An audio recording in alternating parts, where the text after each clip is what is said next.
Chers frères et sœurs, en Jésus-Christ, je vous salue tous dans le Seigneur.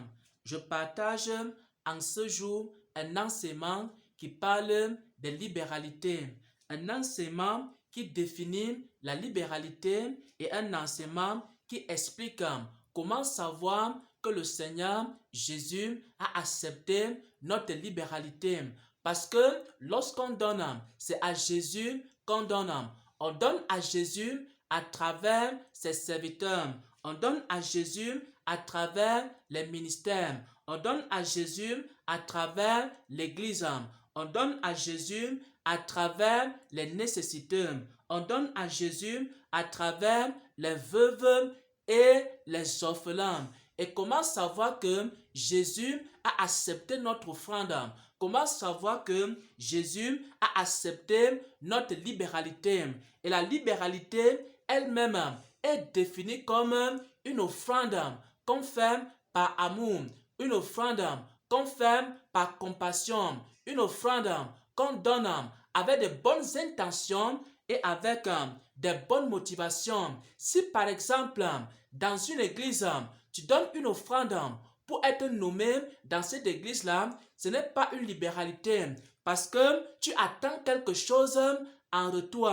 Si par exemple, dans une église, tu donnes parce que Dieu va multiplier ton argent et tu vas devenir milliardaire, à ce moment-là, ce n'est plus une libéralité parce que tu attends quelque chose en retour.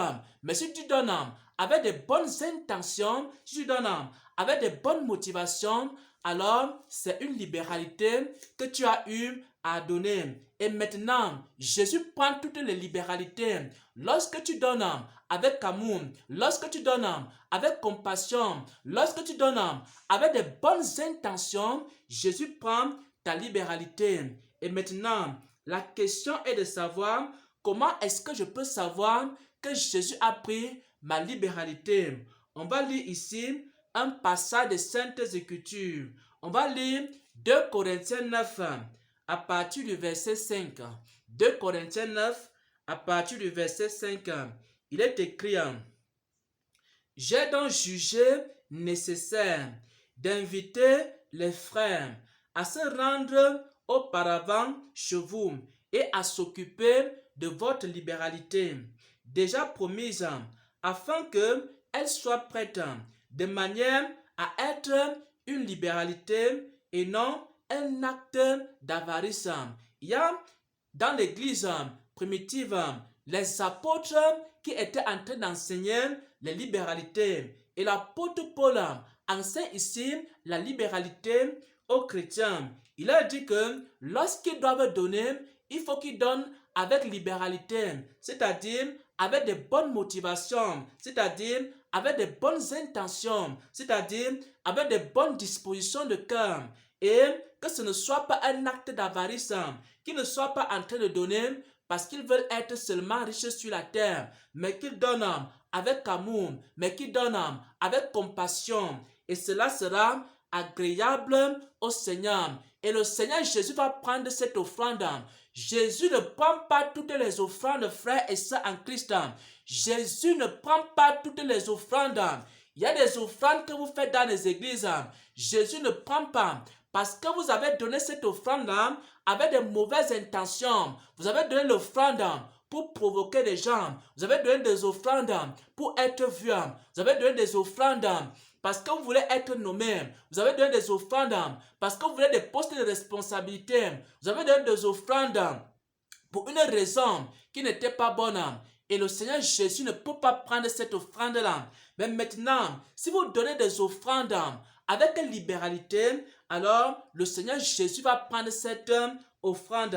C'est pourquoi il dit ici, sachez-le au verset 6, 2 Corinthiens 9, au verset 6, sachez-le, celui qui sème peu, moissonnera peu, et celui qui sème abondamment, moissonnera abondamment. Ça veut dire que plus ta libéralité, elle est grande, plus également tu recevras des récompenses célestes parce que Jésus va prendre ta libéralité. Ensuite, il continue, que chacun donne comme il a résolu dans son cœur, sans tristesse, sans contrainte.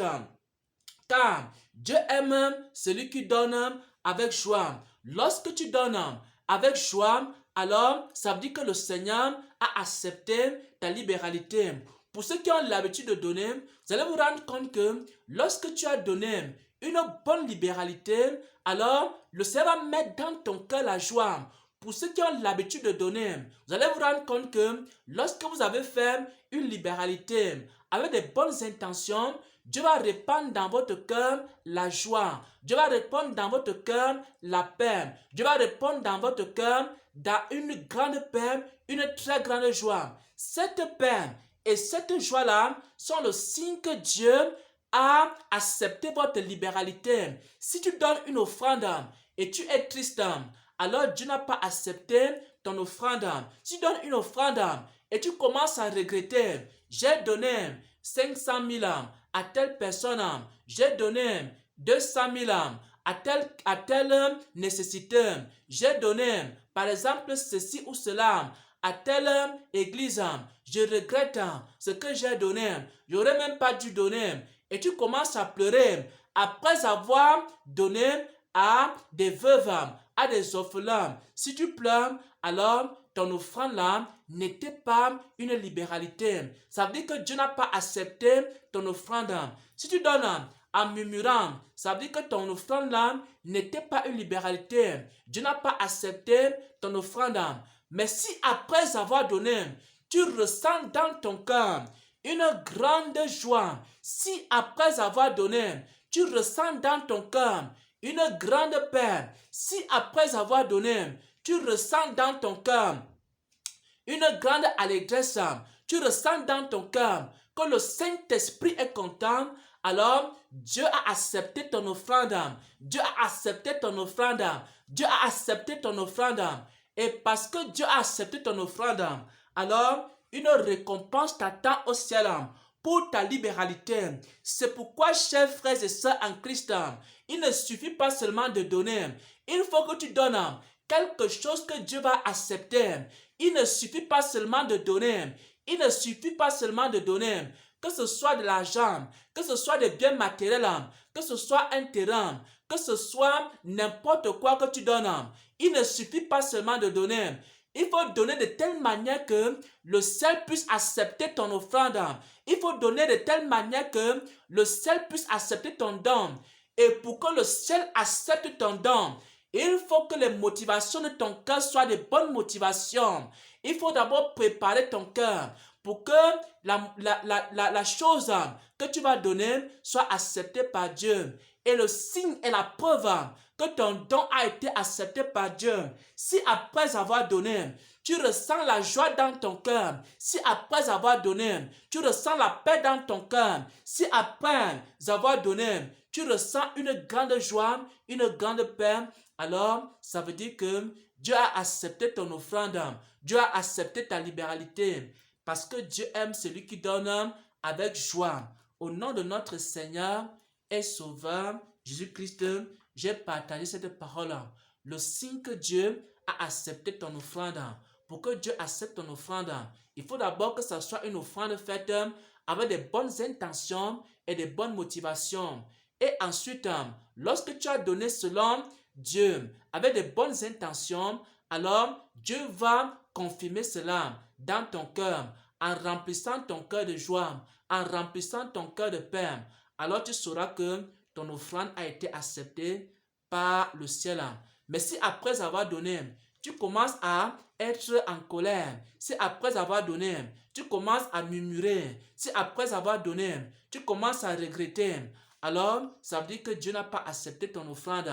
Les motivations de ton cœur n'étaient pas bonnes et Dieu n'a pas accepté ton offrande. Soyez bénis, soyez fortifiés dans le Seigneur. Amen, amen, amen.